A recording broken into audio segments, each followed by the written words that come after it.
Tragic loss. The story of Paul Stanley Schmidt, father fatally stabbed after requesting stranger to not vape near his toddler. On March 26, 2023, the Schmidt family world was shattered when a stranger fatally stabbed their loving father and innovative husband Paul Stanley Schmidt right in front of his daughter. As the family struggles to come to terms with their devastating loss, they are left with pressing questions. What led to Paul's tragic fate, and why did he have to die in such a horrific way?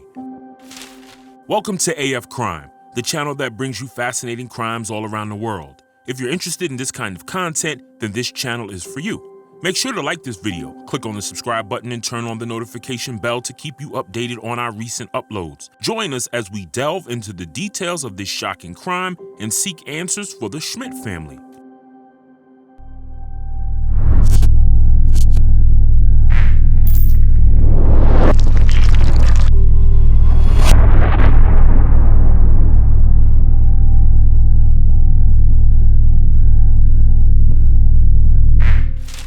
It was a typical day in downtown Vancouver when Paul Schmidt and his family decided to take a trip to their favorite coffee shop, Starbucks. It was a beautiful day outside and everything seemed perfect until tragedy struck. As Paul waited outside with his young daughter in a stroller, he noticed a man, Inderdeep Gasol, vaping nearby at exactly 5:30 p.m.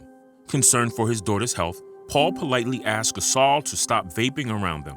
What Paul didn't know was that this simple request would turn into a nightmare. In a split second, Gasol pulled out a knife and attacked Paul, stabbing him in the abdomen. The altercation was brief, but it was enough to take away a loving father and devoted fiancé from his family forever. As Paul lay on the ground bleeding, a bystander named Alex Bolger began filming the incident instead of helping. While Paul was fighting for his life, Bolger was taking selfies and filming for his social media account TikTok. He even claimed, "This motherfucker just died, bro." As if that wasn't enough, Gasol himself began filming Paul on the ground from inside the Starbucks. It was a disturbing sight, one that no family should ever have to witness. As the investigation continues, the Schmidt family is left with unanswered questions. Why did Gasol have to use violence instead of simply respecting Paul's request? And why did bystanders prioritize filming and social media clout over helping a man in need? As the chaos unfolded on that fateful day in downtown Vancouver, other bystanders who witnessed the attack on Paul Schmidt quickly sprang into action. Frantically waving down a constable patrolling the area, they begged for help. The police arrived on the scene around 5:40 p.m. and officers immediately attempted to provide medical assistance to Schmidt. But despite their best efforts, it was too late. Paul had already succumbed to his injuries and was declared dead after being rushed to the hospital.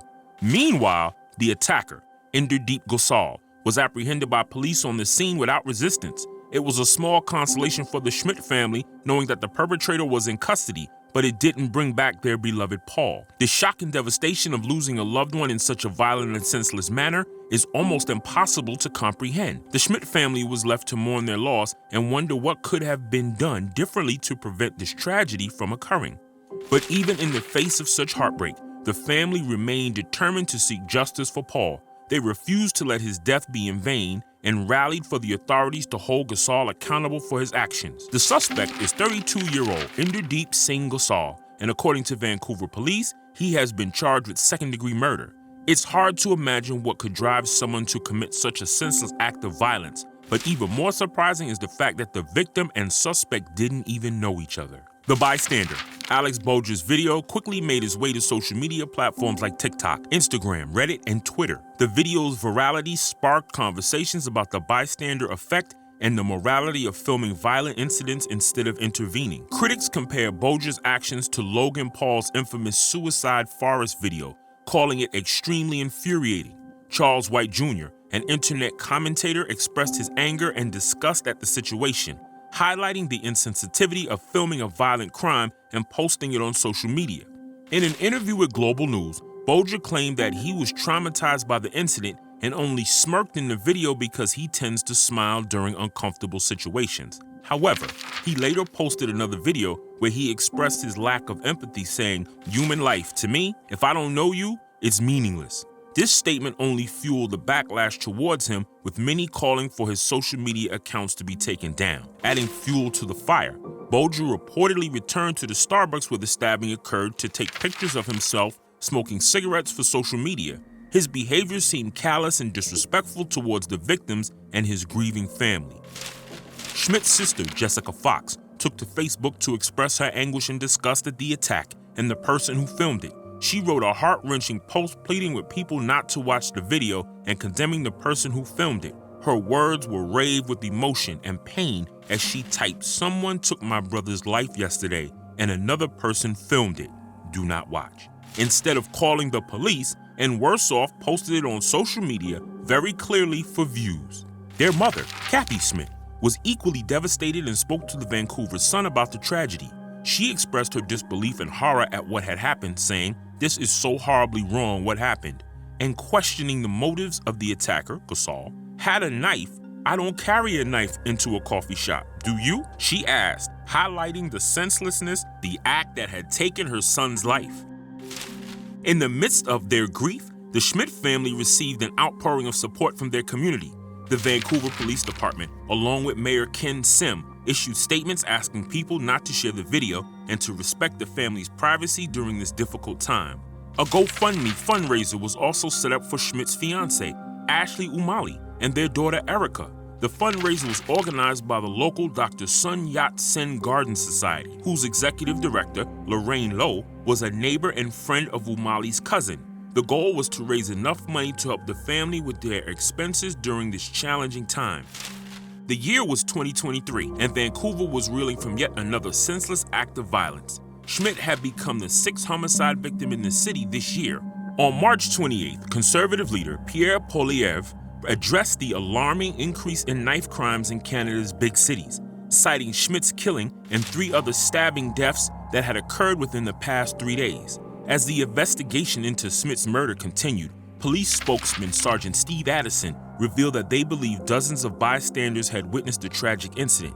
He implored anyone who had information about the crime to come forward and provide it privately to the police. Sergeant Addison was also particularly troubled by Bolger's video of the incident, which he condemned as graphic, gratuitous, and inappropriate. He reminded the public that sharing such material was not only insensitive, but also potentially damaging to the victim's family and friends. Mayor Ken Sim also weighed in on the tragedy, expressing his condolences to Schmidt's family and retweeting the Daily Hive's coverage of the killing. Ashley Umali, the wife of Paul, was left stunned and heartbroken after witnessing the tragic death of her beloved husband. Paul was a dedicated worker at Jiffy Move, a moving company in Burnaby, where he had worked tirelessly for over 5 years. His colleagues remember him as a great guy and a hard worker who was devoted to his family. Sean Collings, the operation manager at Jiffy Move, spoke of the deep sense of loss felt by the 200 to 300 movers who work in the metro area. They all know each other, and Paul's death has left a profound impact on them all. Collings described how the movers had been discussing Paul and sharing their memories of him on a social media platform. Paul was just 37 years old